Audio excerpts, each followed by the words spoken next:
My name is Daniel Tregeagle, and I'm an assistant professor and extension specialist at NC State. I work in the Department of Agricultural and Resource Economics, and my responsibilities are around specialty crops, including fruits and vegetables, and in particular strawberries. In my talk today, I will discuss three issues. First, and briefly, why would you want to use an enterprise budget? It can be a difficult process, but it can also be the valuable building block for your farm planning, both at the strawberry and the whole farm level. I will then provide an overview of NC State's strawberry budget.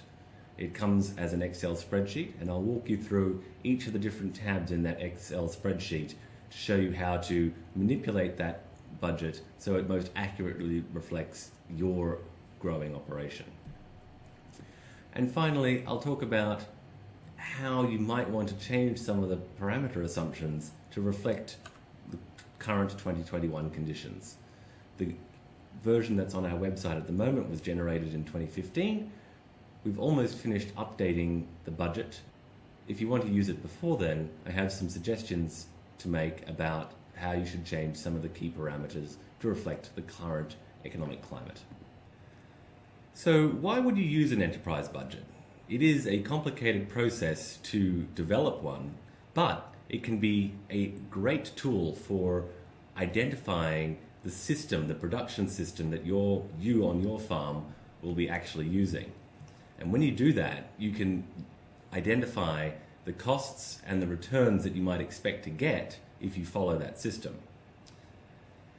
Then you can use those expected net returns to compare alternative enterprises. Perhaps you're considering growing strawberries on this acre, or maybe blackberries, raspberries. The enterprise budget allows you to make those comparisons. And then finally, it's a building block for other budgets that you may be interested in. For instance, a whole farm budget would be comprised of a series of individual enterprise budgets to get a sense of the overall profitability of your entire farm enterprise. You can also use a enterprise budget as a partial budget. So if you're considering making tweaks to your existing production system, you can take a enterprise budget, change a couple of lines and see what that does to the bottom line of your net returns.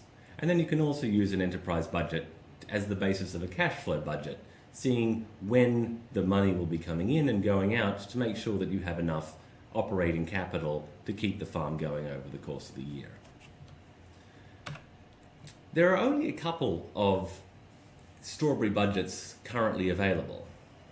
NC State has one that's online at the moment, which was created and last updated in 2015. My team and I are currently updating that budget and have almost finished. We expect the updated version to be released on our website by the end of 2021. And this budget focuses on small strawberry operations with a you-pick and pre-pick focus, direct-to-consumer operations. The University of Georgia has currently a 2021 strawberry budget up on their website. If you have the slides, you can follow this link. And it focuses more on the wholesale side of things. So if you're a larger grower, that might be a budget that is more relevant for you. So let's take this NC State budget and I'll walk you through the different sheets in the spreadsheet and explain to you what they're for and how you can edit them to make sure that the budget reflects your enterprise as accurately as possible. So we'll begin with this cover page, and it has who developed it, when it was last updated, and a bunch of caveats. And the key caveat here, of course, is that this budget is designed to be representative of a farm in the Southeast, but it is not going to be representing your farm. So do not take the numbers in the budget you download as necessarily what you would get if you grew 5 acres of strawberries. And this budget is assuming that you're planning to grow 5 acres. So with that key caveat out of the way, let's look at the different parts of the budget. And down here we can see several tabs, some of which are color-coded red and some are purple. The purple tabs are the outputs of the budget, the summary statistics, if you will. The red ones are the inputs, where you can change the assumptions about various prices or quantities used, the production sequence, to reflect your operation more accurately. So let's work backwards from the end, what we'll get out of this budget, and see how it is put together. The headline figure is going to be the returns tab, which gives you the estimated returns per acre of this operation. And focus then on the net revenue, that is the bottom line. Are you expecting to make money or not? And when this budget was prepared in 2015, the kind of representative returns per acre for strawberries in the southeast was around about $15,000 positive net return per acre. And that would be then broken down into costs and revenues. So the production costs were comprised of equipment, materials, labour, and administrative overhead, taxes, things like that. The gross revenue was divided into two different parts, UPIC and pre-pick. And so this particular return was assuming that 40% of the operation was UPIC and 60% is pre-pick. And each of those has a different yield per acre and a different price per acre. And once you take those yields and prices together, you'll get the gross revenue per acre. Subtract from that production costs, and you get the net revenue. So we can go into a little bit more detail then about when these revenues and costs are actually occurring.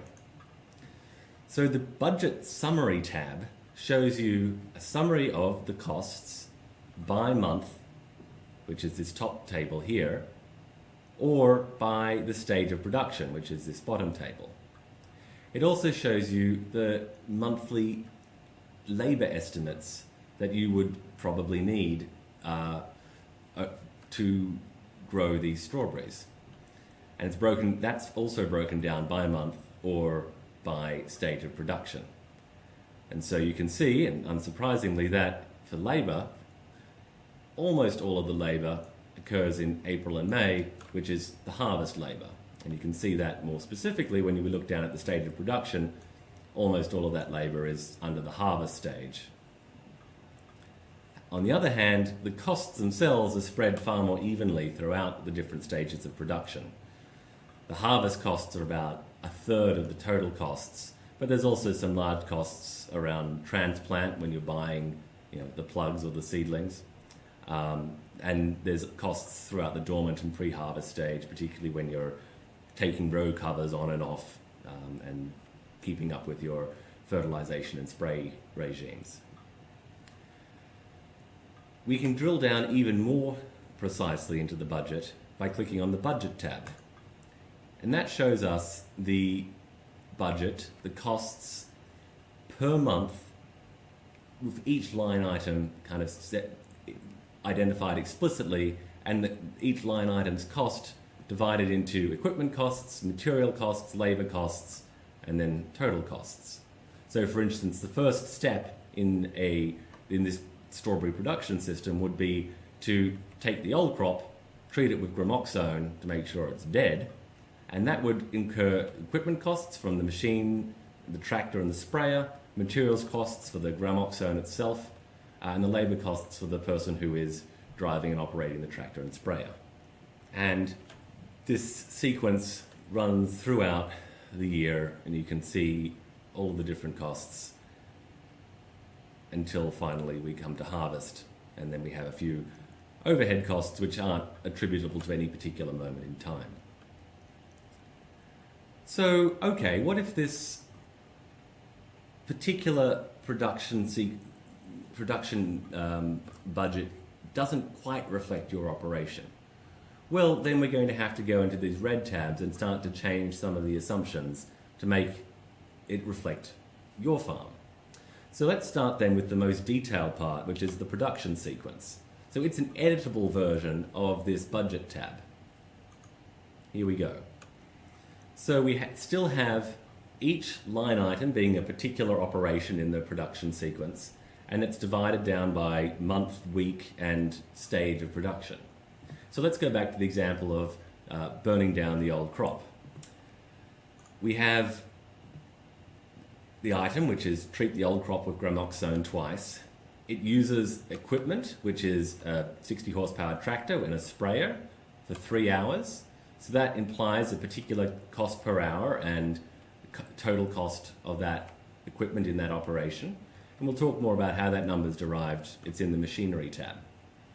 Then we have the cost of the gramoxone itself. In this case, it was $4.60 per pint, but that number will be updated in the 2021 budget. And then in addition, we'll need 3.6 labour hours to run this tractor. So 3 hours on the tractor and the sprayer, and it seems like 0.6 hours to get the thing set up and move between operations. And all of that then would come to $118. But if you had the same tractor, but you would use it for more hours, 4 hours, or fewer hours, 2 hours, to do this operation, you would click this blue box and put an alternative number in there. You can see how all the numbers updated. The amount of labour changed, the total equipment cost changed, and then these sort of subtotals down here changed. So for each of the blue cells, you're able to change the hours used for machinery, the price and quantity for all of the variable inputs, and in some cases, you've got the option of changing the labour hours when it isn't derived from a formula about machine use. So for instance, removing the plastic from the previous crop in 2015, we assumed it would take 18 hours. You may need to change that for your operation. So let's go into the details about machinery and how those costs are calculated. So that is in the machinery tab. And you can see here a table of all the different machines and implements that are used in this strawberry production system. So if you wanted to change some of the details about your machine, so let's take this 30 horsepower tractor for instance, we assumed a purchase price of $12,500. A particular salvage value is calculated from that. It would work for 20 years, get about 500 hours a year of use, and then from those 3 inputs, this table calculates a whole series of costs of operation and ownership and maintenance of this machine. So you'd have depreciation of the machine. You'd need to recover the capital for the machine and pay off any interest for a loan that you used to purchase the machine. The interest rate, the insurance rate, and the tax rate are all assumptions that you can change, and we'll talk about that when we go to the assumptions tab. So that gives you a total cost of ownership per year. You have to maintain and repair the machine, and you have to use fuel and lubricant costs, and those costs can all be adjusted in the assumptions tab. Taking that annual cost per year and dividing it by the expected annual hours of use gives you a total cost per hour, which is a mixture of the fixed cost per hour, which is kind of the ownership costs, and then the variable costs per hour, which is a function of how much you use the machine. So that would be repair would be a function of how much you use it, and the fuel and lubricant costs would be a function of how much you use it. The last set of assumptions, and these are the kind of the big key assumptions, are lurking in this assumptions tab.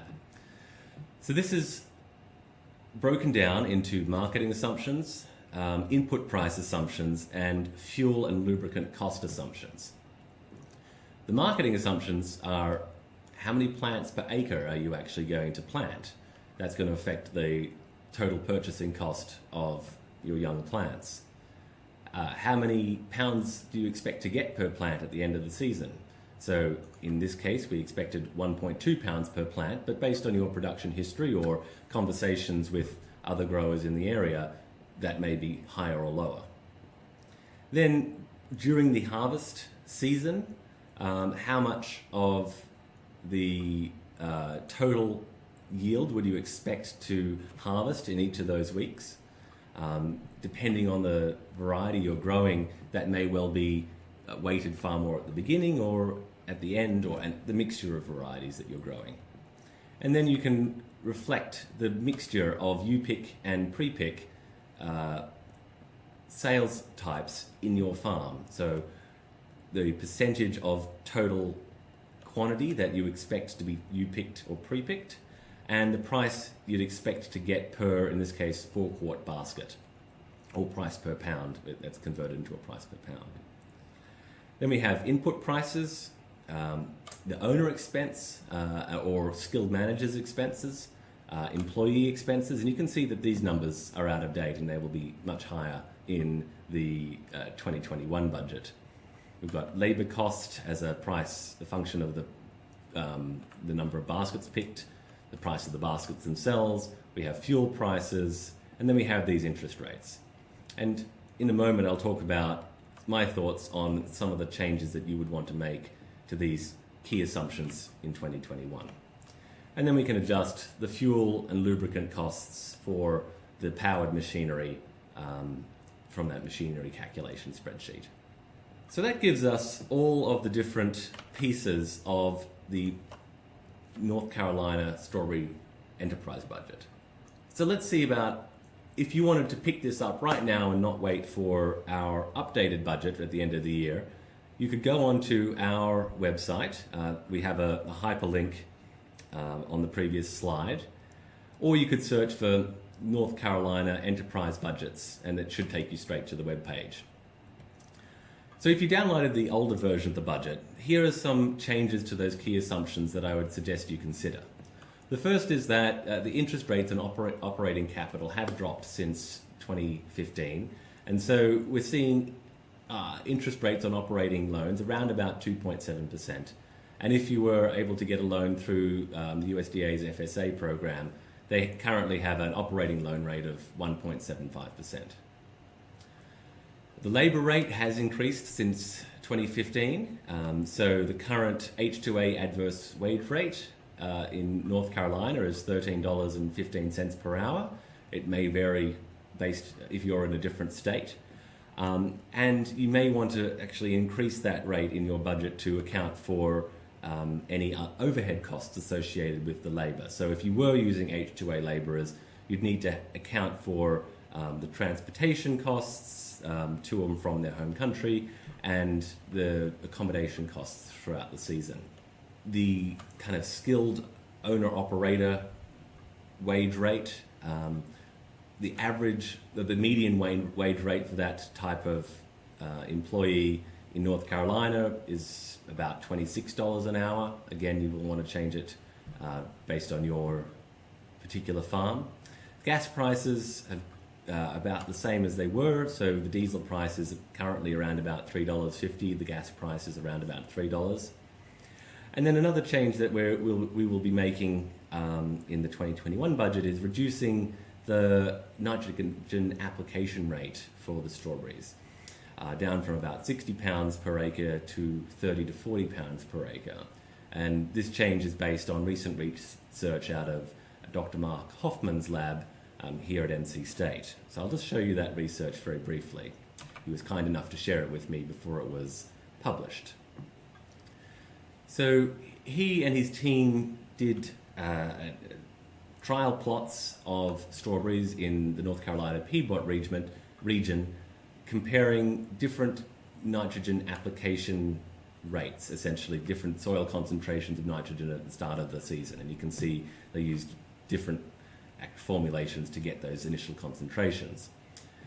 So quite large differences between, up to around about 60 milligrams per litre at the start to 10 milligrams per litre for the non-treated control.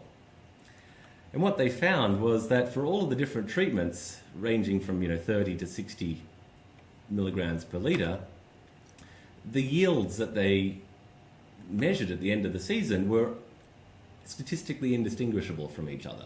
So all of these lines along here, they weren't able to statistically find a difference between any of them. They were all, of course, statistically different from the untreated control. So yeah, strawberries do need some nitrogen, but Dr. Hoffman concludes from this that they don't need the full 60 pounds per acre of nitrogen. A lower application rate seems to be just as good in terms of yield. A few other features will be coming to the 2021 budget. The production sequence will be adjustable. So in the budget I was just showing you, it had those blue boxes where you could change the values of different parameters, but you couldn't change the actual items in the production sequence. So it assumes you have to use gramoxone and a tractor, 60 horsepower tractor and a sprayer. But what if you wanted to use some other herbicide and a different size tractor? So in this new version of the budget, we are allowing those line items to be changed and everything to update according to the changes that you would like to make in your version of it.